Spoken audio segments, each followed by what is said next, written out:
Hello दोस्तों, this is by Triloki India वाले। और आज का हमारा टॉपिक है एक्सटेंडेड ईआर मॉडल। इसको हम लोग इनहांस्ड ईआर मॉडल के नाम से भी जानते हैं। एक काफ़ी इंपॉर्टेंट टॉपिक है हमारा डेटाबेस मैनेजमेंट सिस्टम का। तो आज हम लोग इसके बारे में पढ़ेंगे और इसका सारा का सारा डिटेल हम लोग देखेंगे काफ़ी अच्छा तरीका से। तो देखो, जो एक्सटेंडेड ईआर मॉडल होता है उसमें ये 5 कॉन्सेप्ट होते हैं। सबसे पहले हमारा स्पेशलाइजेशन, फिर जनरलाइजेशन, फिर higher and lower level entity set, फिर एट्रीब्यूट इनहेरिटेंस और फिर एग्रीगेशन। मैं आपको काफ़ी अच्छा से इसके बारे में बताने वाला हूँ स्टेप बाय स्टेप। तो आपको वीडियो को काफ़ी आराम से देखना है, क्योंकि यार एक्सटेंडेड ईआर मॉडल है, बहुत सारे स्टूडेंट को समझ में नहीं आ पाता है। ठीक है, तो स्पेशलाइजेशन क्या है? इसको टॉप डाउन या फिर ईज और रिलेशनशिप भी बोलते हैं। इसको हम लोग बाद में समझेंगे, पहले स्पेशलाइजेशन का हम लोग मतलब समझेंगे। स्पेशल, किसी चीज को हम स्पेशल बना देते हैं उसको क्या बोलेंगे? स्पेशलाइजेशन। जैसे आपके घर में कोई एक साइकिल है, काफी पुराना है, लेकिन आपके पास वही एक साइकिल है, तो अब क्या करें? उसी से आप सब काम करते हैं। उसी से आप क्या करते हैं? सब काम करते हैं। बाजार जाते हैं, स्कूल जाते हैं, कॉलेज जाते हैं, जहां भी जाना है उसी से आप जाते हैं। कुछ दिन बाद आपके पास एक बाइक आ गया, आपने एक बाइक खरीद लिया, आप जॉब कर रहे हैं या फिर आप पैसा कमाकर एक बाइक आपने खरीद लिया। अब क्या करेंगे? अब जो साइकिल है वह स्पेशल बन गया। अब सिर्फ वो बाजार जाएगा और बाजार से सब्जी लेकर आएगा। अब वो जो साइकिल है उसका काम एक ही बच गया कि सिर्फ उसको बाजार जाना है। अब उसको स्कूल जाना रहता था, उसको कोचिंग जाना रहता था, वहां नहीं जा रहा है वो। उसको सिर्फ अब बाजार जाना है, सिर्फ सब्जी लाने के लिए उस साइकिल का यूज होगा।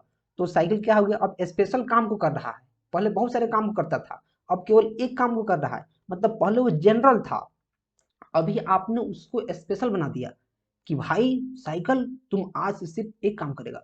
तो जब आप जनरल से किसी चीज को स्पेशल बना देते हैं तो उसको क्या बोलते हैं? स्पेशलाइजेशन। वैसे ही अगर आप स्पेशल को ही उसको आप फिर से जनरल बना देते हैं तो क्या हो गया? जनरलाइजेशन। दो टॉपिक यहीं पे कंप्लीट। कोई स्पेशल है उसको आप जनरल बना देते हैं तो जनरलाइजेशन। कोई जनरल है उसको आप स्पेशल बना देते हैं तो स्पेशलाइजेशन। मैं आपको एग्जांपल दूंगा, इसका काफी अच्छा तरीका से आपको समझ में आ जाएगा। ठीक है, तो मैं पहले आगे बढ़ूंगा और इसके एग्जांपल बताऊंगा, और उसी में आपको higher and lower entity sets और सारा का सारा जो टॉपिक है समझ में आ जाएगा। तो मैं वीडियो में आगे बढ़ूंगा और आपको बताऊंगा। सबसे पहले हम लोग पढ़ने वाले हैं स्पेशलाइजेशन। यहाँ देखो एग्जाम्पल में एक पर्सन है, पर्सन, इसका कुछ एट्रीब्यूट है, उसका नेम है, उसका स्ट्रीट है और उसका क्या है? सिटी है। एक पर्सन एक कॉमन आदमी है। जैसे ही पर्सन को इज और रिलेशनशिप के साथ हम लोग जोड़ते हैं, ट्रायंगल को उल्टा कर देते हैं, इसका मतलब होता है इज और रिलेशनशिप। और जो पर्सन है इसका, इसको हमने इम्प्लॉय बना दिया। जैसे कोई पर्सन है, इसको अगर जनरल पर्सन है, इसको मैंने यहाँ कस्टमर बना दिया। अगर मानिए बैंक से लोन ले रहा है तो बैंक के लिए कस्टमर बन गया, और इसका क्रेडिट रेटिंग कुछ बनेगा। क्योंकि ये पर्सन कॉमन आदमी है, इसको मैंने क्या कर दिया? स्पेशल बना दिया। मतलब इसको अब बैंक का कस्टमर मैंने बना दिया। कॉमन आदमी से उठाया और इसको क्या बना दिया? कस्टमर।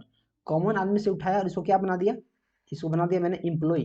जैसे किसी कंपनी में इसका जॉब लग गया, तो पहले वो आम आदमी था, लेकिन अभी वो आम आदमी नहीं है, अभी वो एम्प्लॉय है उस कंपनी का, अभी वो कस्टमर उस बैंक का। तो जो हम इसको लोअर लेवल से हायर लेवल बना दिए हैं उसको हम लोग क्या बोलेंगे? स्पेशलाइजेशन। स्पेशलाइजेशन मीन्स पहले क्या था? पहले क्या था? जनरल कोई आदमी है, इसको हम स्पेशल बना दिए, उसको कस्टमर बना दिए, या फिर उसको इम्प्लॉय हम बना दिए, तो क्या हो गया? जनरल था अब स्पेशल हो गया, तो क्या उसको बोलेंगे? स्पेशलाइजेशन। बस इतना ही कंसेप्ट है। समझ में आया तो वीडियो को लाइक कर दो। बहुत अच्छा से मैंने समझाया। मैंने क्या समझा है? पर्सन जो पहले है वह एक जनरल आदमी है, उसको कोई नहीं जानता है, लेकिन जैसे ही उससे मैंने कस्टमर बनाया है, जैसे ही उसने बैंक से लोन लिया है, तो उस बैंक के लिए उसने कस्टमर बन गया। अब बैंक उसको जानता है, मतलब अब उसको कस्टमर से, अब उसको पर्सन से कस्टमर बन गया। मतलब पर्सन से स्पेशलाइज हो गया किस में?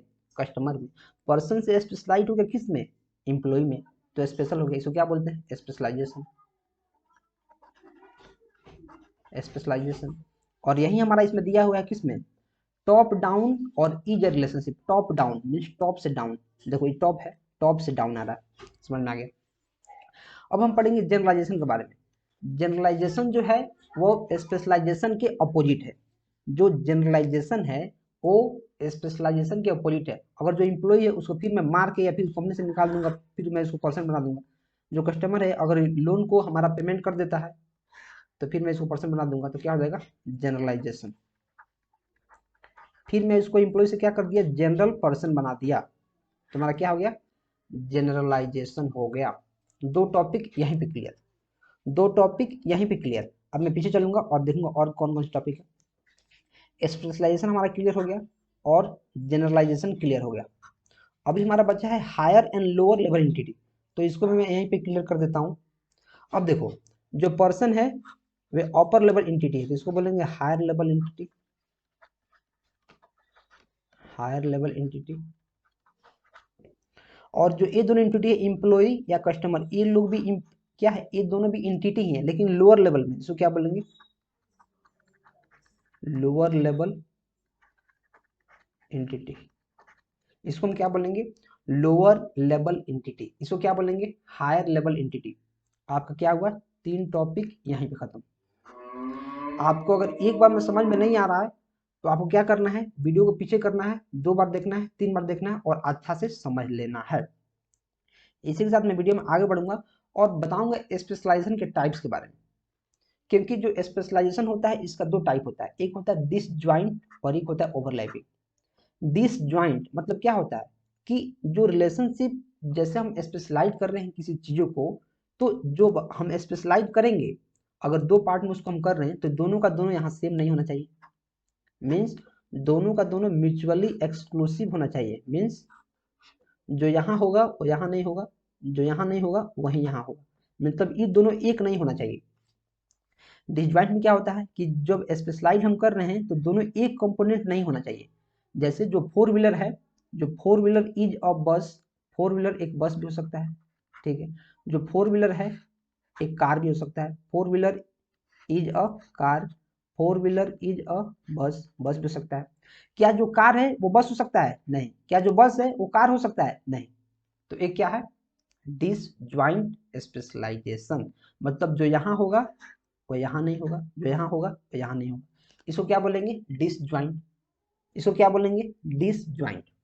और ओवरलैपिंग में क्या होता है, ओवरलैपिंग में मतलब हो सकता है जो यहाँ है वो यहाँ भी हो सकता है, जो यहाँ है वो यहाँ भी हो सकता है। ओवरलैपिंग मतलब ओवरलैप करेगा। तो अब मैं वीडियो में आगे बढ़ता हूँ और आपको बताता हूँ। अब देखो जो कोई पर्सन है इसको मैंने स्पेशलाइज कर दिया किसमें, कस्टमर में, कि जो पर्सन है अभी ये कस्टमर हो गया। वैसे ही कोई पर्सन है हमने स्पेशलाइज कर दिया कि एम्प्लॉय है, हमने क्या कर दिया एम्प्लॉय है। तो क्या एक साथ दोनों है, कोई पर्सन जो है एक साथ एम्प्लॉय भी है और कस्टमर भी है, हाँ कस्टमर है, दोनों एक साथ है। जैसे मैं बैंक में काम कर रहा हूँ, बैंक, मैं उस बैंक में काम कर रहा हूँ तो मैं इस बैंक के लिए क्या हूँ एम्प्लॉय, एम्प्लॉय। मैंने उस बैंक से लोन भी ले रखा है, मैंने उस बैंक से लोन भी ले रखा है, तो मैं इस बैंक का क्या हूँ कस्टमर भी, कस्टमर। तो मैं एक साथ दोनों हूँ तो मैं क्या हूँ ओवरलैपिंग, इसको क्या बोलते हैं ओवरलैपिंग स्पेशलाइजेशन। एक साथ कोई पर्सन एम्प्लॉय भी हो सकता है, एक साथ कोई पर्सन कस्टमर भी हो सकता है। लेकिन डिसजॉइंट में क्या होता है, जो यहाँ बस है वो कार नहीं हो सकता है, जो कार है वो बस नहीं हो सकता है।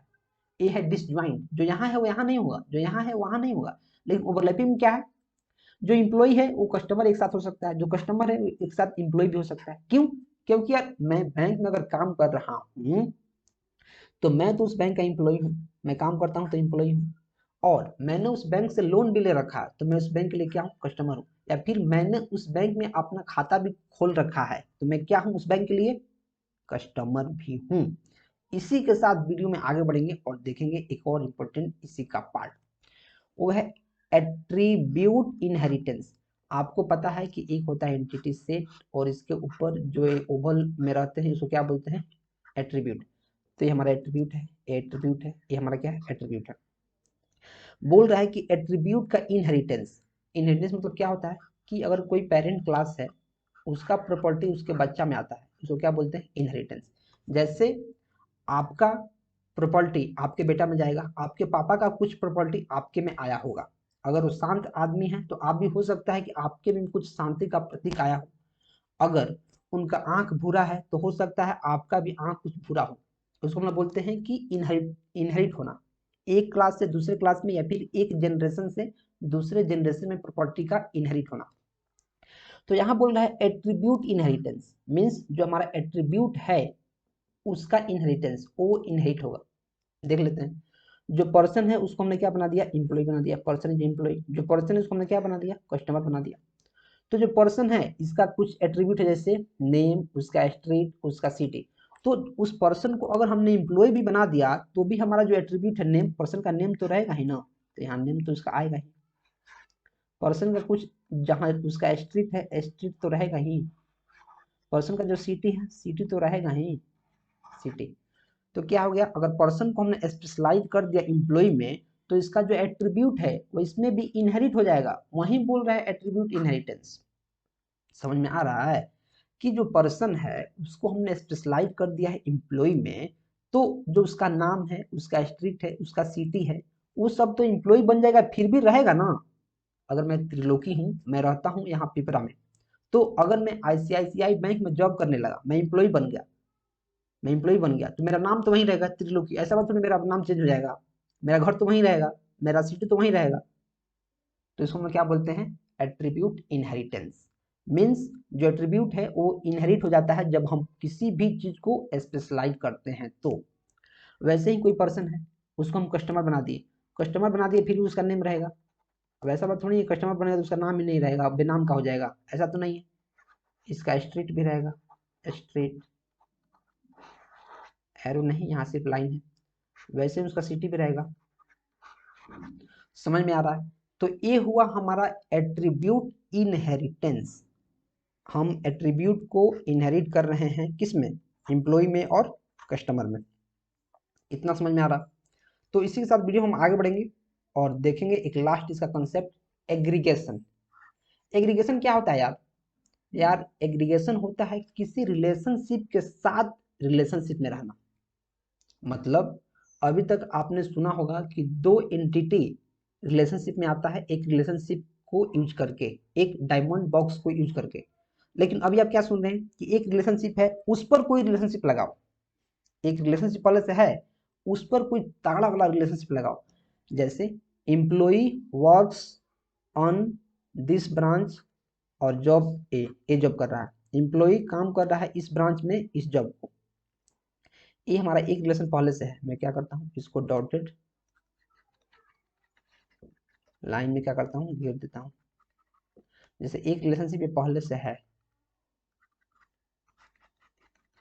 ठीक है, एक रिलेशनशिप। इस रिलेशनशिप के ऊपर मैं एक और रिलेशनशिप बनाता हूँ मैनेजर नाम का, और इसको क्या करता है, मैनेजर इस डिपार्टमेंट को, इस ब्रांच को मैनेज करता है और इस जॉब को।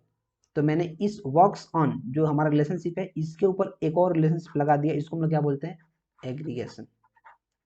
तो आपको क्या याद रखना है, आपको याद रखना है जब एक रिलेशनशिप के ऊपर दूसरा रिलेशनशिप हम लगाते हैं तो उसको बोलते हैं एग्रीगेशन। और यही पांचों है हमारा एक्सटेंडेड ईआर मॉडल का क्या, टाइप्स। टाइप नहीं बोलेंगे इसका, ये सारा टॉपिक जो इंपॉर्टेंट है इसके अंदर। तो मैंने आपको एट्रीब्यूट इनहेरिटेंस के बारे में बता दिया और एग्रीगेशन के बारे में भी बता दिया। मैंने पांचों का पांचों टॉपिक आपको काफी अच्छे से बताया है। इसके रिगार्डिंग अगर कोई भी डाउट रह जाता है तो आपको कमेंट करना है, कोई भी डाउट तो आप कमेंट कर सकते हैं। वीडियो पसंद आया तो प्लीज वीडियो को लाइक करते रहें। चैनल को सब्सक्राइब करना बहुत जरूरी है, तो प्लीज चैनल को सब्सक्राइब कर लें। और मैं तो कहूँगा जो हमारा डीबीएमएस का प्लेलिस्ट है उसको आप शुरू से देखिए, शुरू से। अगर आप शुरू से देखिएगा तो आपको बहुत सारी चीज़ें हमेशा के लिए क्लियर हो जाएंगी और आपको डीबीएमएस में मजा आने लगेगा, आपको समझ में भी आएगा। और मैं तो कहता हूँ आप इसको शेयर कर दो प्लेलिस्ट को। प्लेलिस्ट को अगर आप शेयर करोगे तो आपको जूनियर का भी हेल्प होगा और वो लोग आपको बहुत इज्जत की नज़र से देखेंगे कि आपने उनका काफ़ी हेल्प किया है, एक बहुत अच्छा हिंदी में कोर्स को प्रोवाइड करके।